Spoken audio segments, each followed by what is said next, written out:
నల్లని మబ్బుల మధ్యకు వెళ్లి వెన్నెల ముగ్గులు వేసిందెవరో, కన్నుల కౌగిట కలలే కూర్చిందెవరో,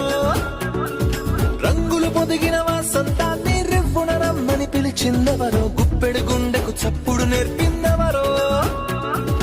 అచ్చ తెలుగు అక్షరాల మాలే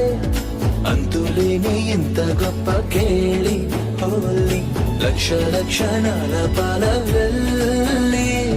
కొలువు చూడ పిలుపు వచ్చే రారే వీరే,